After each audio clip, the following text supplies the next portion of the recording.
What's up and good morning, War Report family? It's your guy, Ike Jones. We are here with another morning drop. Hopefully, everybody's doing all right this morning. Jeffrey Imba announces his intent to hit the transfer portal. Y'all know we got to talk about it, man. And just like that, he gone.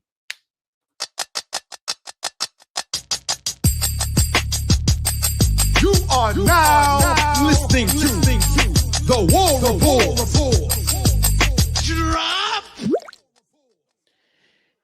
Yes, indeed. Friday, August 14th, morning drop time. You got Ike Jones in here talking about Jeffrey Imba.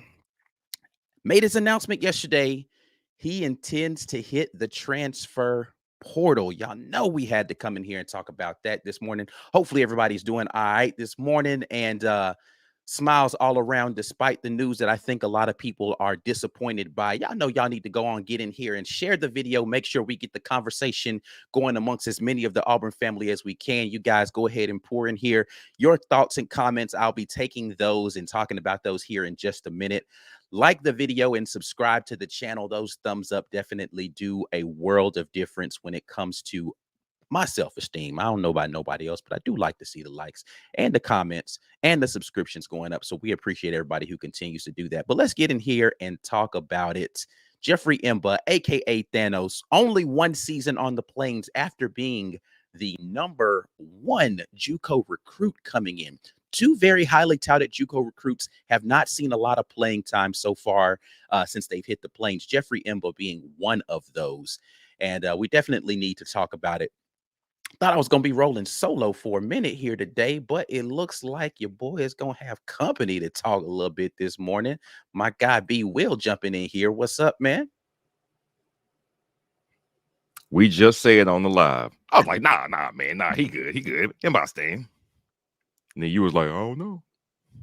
Hey man, how you want to do your victory lap? You want to solo screen this mug? You want to man, listen, man, I'm not happy about being right about it.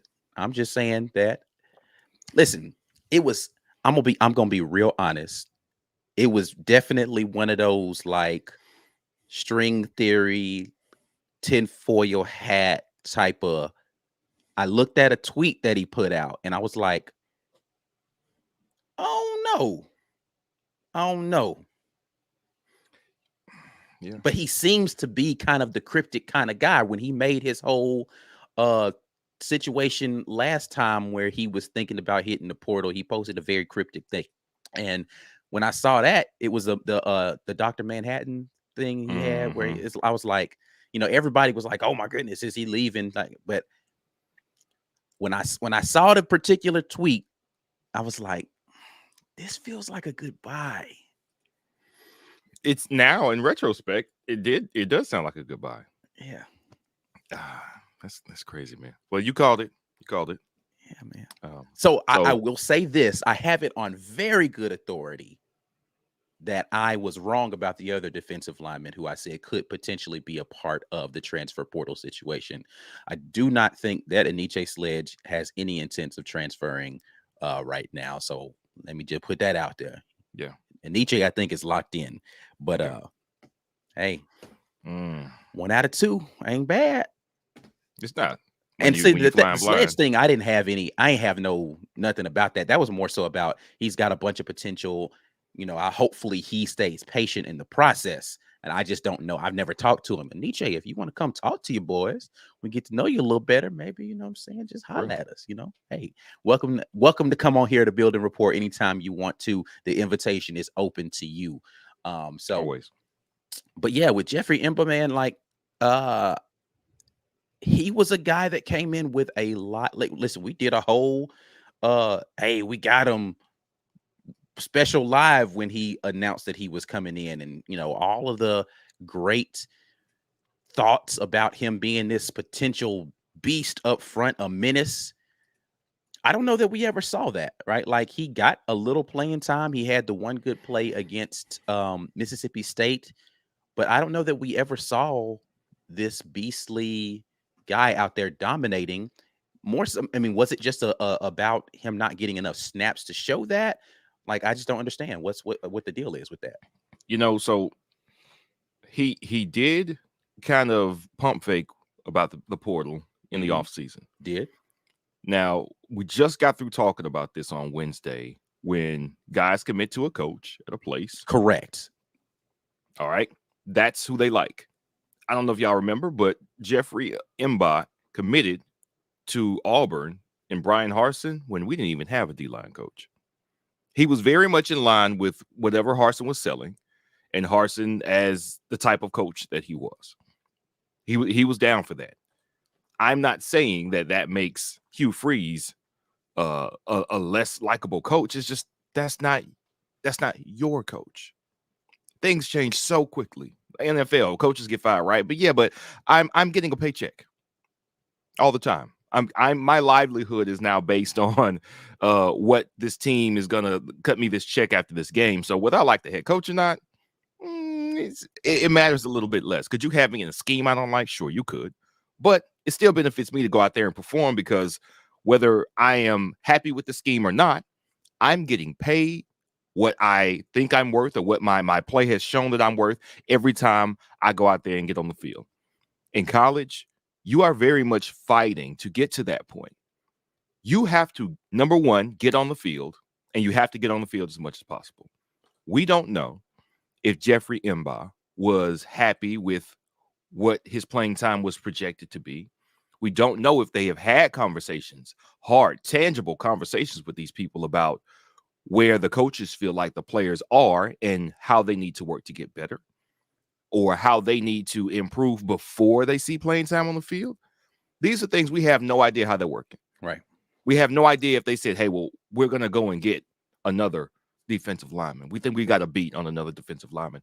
I hope that the staff is being that wide open with the players so the players can make the best decisions for them. I know Bruce and company's doing it, which is why you see this movement before we start getting anybody else in. Like the portal's been open, but obviously I think it's pretty telling. I think Bruce talks to his guys. He says, hey, listen, okay, here's where we need to change things. Here's how we need to change things. We want you to be a part of it. I think Ike, you were specifically saying this about Wendell. Mm-hmm. You don't think it was a necessarily processing out because Wendell has been good for us. You tell him his role's going to change, and he may like that, he may not, but you let him make the decision after that. With Hugh Freeze and company, he's praised some positions and been a little hard on other positions. I wonder, and this is just me again, we don't have any hard intel on this. Right. I wonder if Imba saw that, yes, number one, JUCO recruiting, that's great, and he was willing to work, but that they didn't think as highly of him and were willing to put him on the field as much as he wanted to be on the field, and said, okay, I can find somebody else to put me on the field as much as I want to be on the field. Yeah, I do think that it comes down to number of snaps that a guy wants to get in these scenarios more often than not. But the question for him is, and listen, I don't want to accuse people because I know it happens, right? I don't want to, but I know it happens that people are like, you know, what I think the phrase that you like to use is dirty macking. I know dirty macking is happening out here in these streets, right? So when you get that enticing, is you happy message, sometimes people are like, you know what, coach, I'm not happy. Maybe it is time for me to make a move. You're right. Yeah. And people decide that this isn't the situation that fits me well. But listen, we know for a fact he liked the previous staff. He did. Right. So, you know, we can think what we want to about that staff. There are players that loved that staff. Right. And that staff not being here weighs heavily on their decision. A lot of these young men, like you got to think about the situation that he is in specifically, coming from another country over here, trying to find a home and fit in. And the guys that enticed you to come aren't even here anymore. Like that's a whole different, no matter how much you wanted him to fall in love with Auburn and the program, he came because he liked the person recruiting him. Right. And that person ain't here no more. Yeah, the entire culture of football that drives high school recruits that are coming out of Georgia and Alabama, that didn't have any effect on him. None whatsoever. The legacy of a program that you pick up on by being in the United States and loving football growing up. Yeah, all of that. You know who these teams are before you even start playing high school ball. You love Auburn if you grew up. Bo Nix was an Auburn guy before he picked up a football to play it for real. Right. These recruits that are their parents played at these schools, or their parents have been rooting for these schools, and you know who's who and what's what, and you have an idea which way you want to go, and maybe the final decision comes down to, okay, well, who's going to be best for me based on where I'm at and where they're at right now. You make a decision and you go that way. None of that had any effect on Jeffrey Imba. He's in JUCO, just started playing ball a little while ago, got a lot of growing to do, and decided, okay, I'm going to talk to some people.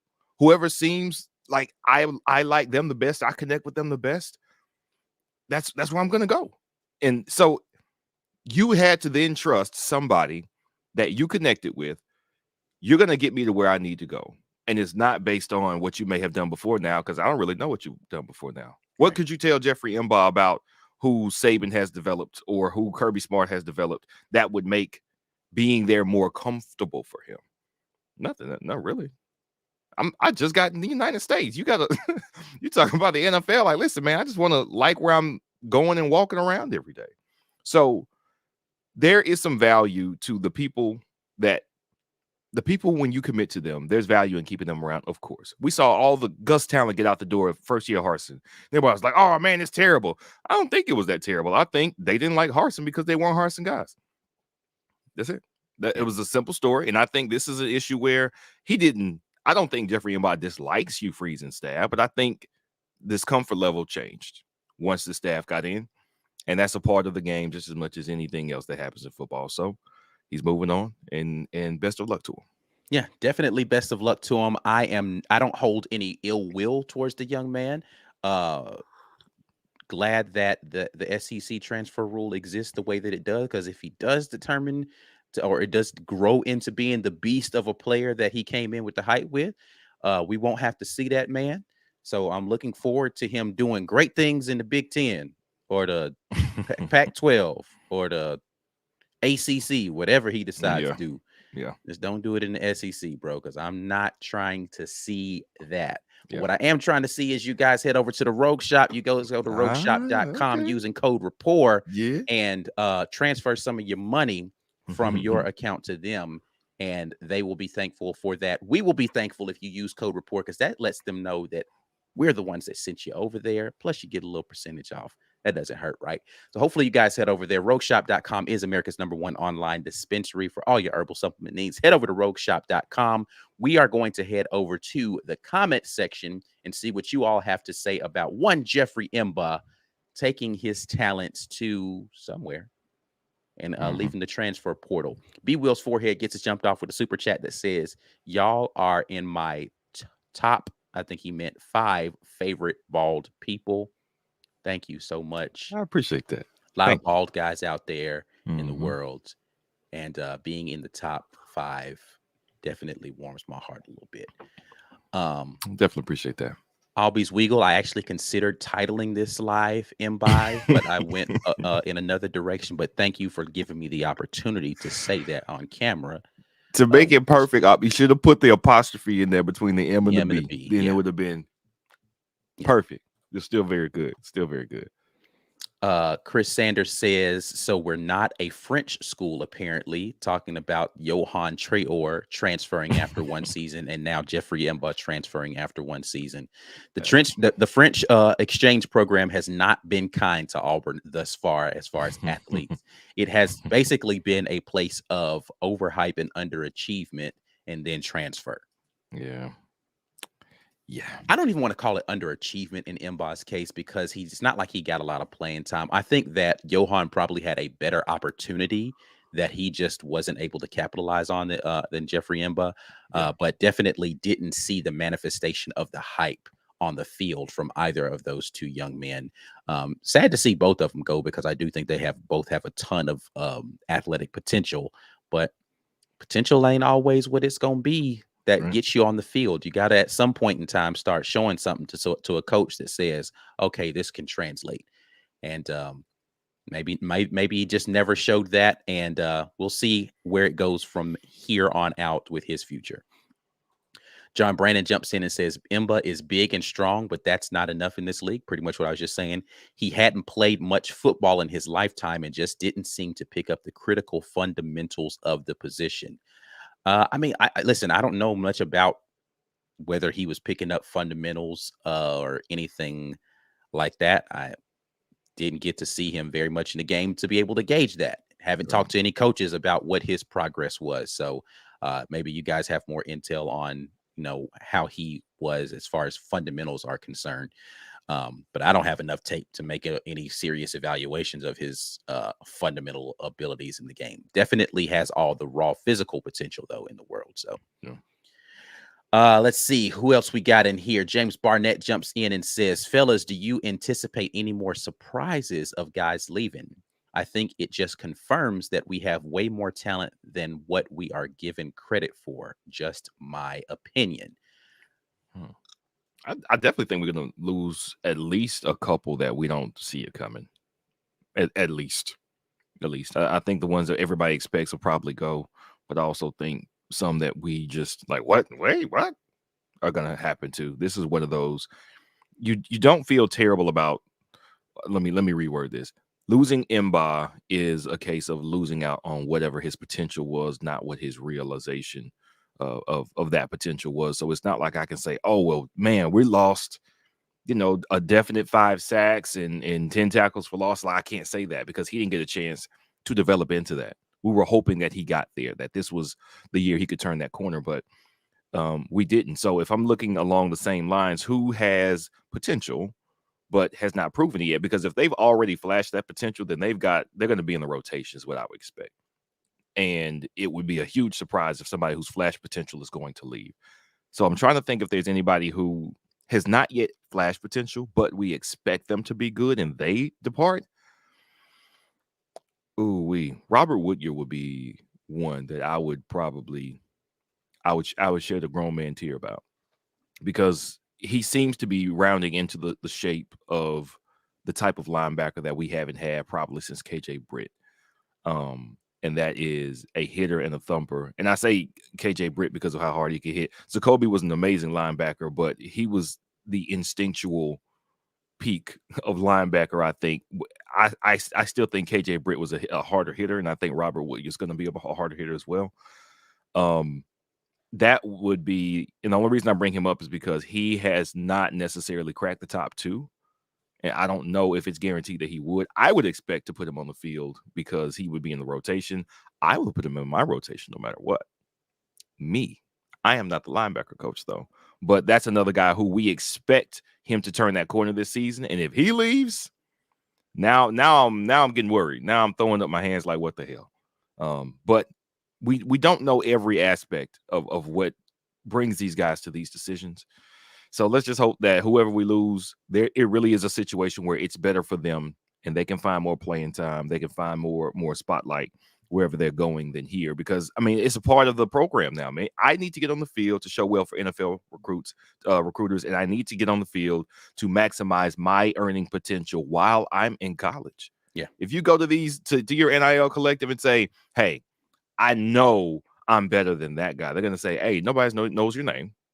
You haven't gotten on the field. And you're going to go to your coach and be like, coach, well, look, I got to get on the field. He's going to be like, yeah, but this other guy's playing and he's better than you right now. So what can I do? I got to get out of here. So right. we'll see how much. I think that's a thing too of like, the transfer portal is definitely a weird place right now, because there's this perception by fans that someone transferring means that they weren't good. They weren't good enough to compete. It's like, that's not always the case. Right. There are definitely scenarios where a guy was good enough to be on the field, to be in the 2 deep on a roster, but they wanted to be number 1. Right. Right. I didn't want to be number 2. I didn't want to be a rotational guy. I wanted to be the guy. And if I'm not the guy, then I'm going somewhere where I can be the guy. So we feel satisfied with saying, man, that person's going to see playing time. And they're like, but not enough. Mm-hmm. Yeah. So do I anticipate more surprises? Yeah, I actually do, because there might be some guys who are on this roster who could see playing time, but they might not be the players that get the most playing time. And they need to see the field right now. Yeah. So, hey, it is what it is, man. I can't be upset at any young man making a decision about his future. I'm going to try to be, respectful of that and wish them the best. P-Pass jumps in. I'd hope Imba ends at G-Tech. Why Georgia Tech? I don't know. It's not in the SEC. So, hey, listen, I'm not mad at it. Hot Dog Water says, yeah, I didn't want to see him in the SEC at all. A little selfish of me, but still, it's not selfish. Right. It's the way you're supposed to think. I am 100% on board with this type of thinking. Let's go. Yeah. Joshua Jordan says, did we retire? He gone. No. No. No retirement if he gone. I don't know what would make you think that. It's definitely still a thing. Lisa Daniel with the super chat says, will Justin Jones be in the running back rotation? I can't see it. I can't see that. There's too many guys in that room, and all of them are talented, and he's a walk-on. I don't know how you give a walk-on snaps in front of one of the scholarship guys that are like Sean Jackson is out there beasting. Do you put Justin Jones in the game in front of him? There was I think Brian Battie apparently had some sort of foot situation where he's getting surgery. You still got a freshman coming in. Like, I don't know how to walk-ons getting snaps, bro. Like, that he's gonna be like 4th or 5th on the depth chart, depending upon what the situation is with Battie and his injury. Yeah. If we're going to the 5th running back in a game, then we have beat the absolute brakes off of someone, or we are getting the brakes beat off of us. Yeah. Wait, is that confirmed with Battie? Is that? I don't know. Okay. So, I mean, it's not incredibly worrisome because this is why you keep a deep running back room. Right. So it ends up looking like what you thought it would look like before the last season ended. Jarquez, Alston. You look at Sean Jackson. I say some Sean Jackson or Cobb get some snaps that maybe he didn't get, but I mean that looks phenomenal. So hopefully it's a limited injury with Battie because I was still excited about what he could do as well. Yeah. John Brandon says he just thought he could bull rush into the backfield every play, talking about the lack of fundamental skill for Jeffrey Imba. Hey, when you got the bull rush skills he does, then I would see why you feel like you could bull rush into the backfield every play. Doesn't work on every play. But again, I don't know that there's enough snaps for me to know that was his only thing, or if it was just the times that I saw him. So again, I don't know that we'll ever see that, at least not in an Auburn uniform. We won't see it. So Haley jumps in. I'd rather lose potential than a proven player. Yeah. I mean, yes, I would say yes and no to that, right? Like when you say proven player, I think you mean they've proven that they're going to play well, because we got a lot of players that have had a lot of snaps and they've proven some things. And there are people who have proven things that still might not be better than the potential behind them. That's true. That's true. So like proving that you're solid doesn't mean that you're a star. And there might be somebody who's proven that they're solid and there's a star sitting on the bench behind them right now. And they're like, you know what? You're good, but this guy's great. Or this guy has the potential to be great. We're going to roll with that guy. And here's the thing. Coach Hugh Freeze is playing with house money this year because despite the, the expectations from some fans that he's going to magically turn this team into a national championship team in year 1, and Mike G wanting to hold his feet to the fire every 32 seconds. He doesn't have to win a bunch of games this season to keep his job. He just has to show progress on the offense, which is what he came in here to do, and make sure the defense doesn't go backwards, win 6 to 7 games, and then load up next season to make a big push. He's playing with house money. So with that type of mentality, he can afford to play a lot of young, unproven people who have a bunch of potential, and he may shock some people with them. But he could also say, oh, well, we're trying out a bunch of freshmen, a bunch of guys who haven't played a bunch of games yet. There are going to be mistakes and blah, blah, blah, and walk away with a 7-win season and be able to sell a bunch of potential for these guys who he's played young to other guys who are going to come in and want to play young. He is playing with house money. And this is the time that you take all the chances and you do.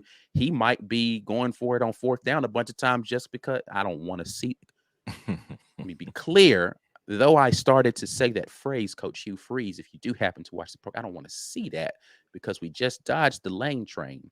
I don't want to see you going here, going down like lane. All right. Yeah. But he may do it. He may take more risks this season because he's playing with a little bit of house money. Yeah. Yeah. And to your point, I think the biggest insurance card that he has on a mediocre season, when I say mediocre, I mean 6 wins, because I do think that'd be mediocre, is your incoming class. If your incoming class, the people who have committed to you to that point, it's November, you won 5 games, but you're looking top 10 already. Listen, man, recruiting is about who you put out on the field just as much as it's about showing them those facilities and where they're going to sleep and all that stuff. Right. They want to know that they can play. All right. If you're playing young guys, you're going to say, oh, no, definitely. We're going to play these young guys. That's recruiting. And that means I don't put any measure of recruiting past Hugh Freeze. we might be pulling experienced guys just to play young guys to make sure that these young guys know, hey, watch this game. I want you to see what we do with this guy. Just watch him. And then see somebody who is maybe not be ready, but flash some potential, do some growing up. And that's what the young players want to see. So I can see him doing it. Yeah. Yeah, I mean, I definitely can see. Listen, he has proven that he is going to be out here doing some really heavy recruiting. And, we're doing the same thing, recruiting you guys to head over to Rogue Shop. So you guys go over to rogueshop.com, use code RAPPORT to get a percentage off of your purchase. Unlike Jeffrey Imba, we will be back to talk a little bit more with you all about Auburn football. So you guys make sure that you stay locked in here with the War Report. Share the video, like the video, subscribe to the channel. Make sure you are right here with us the next time we have some information to drop on you.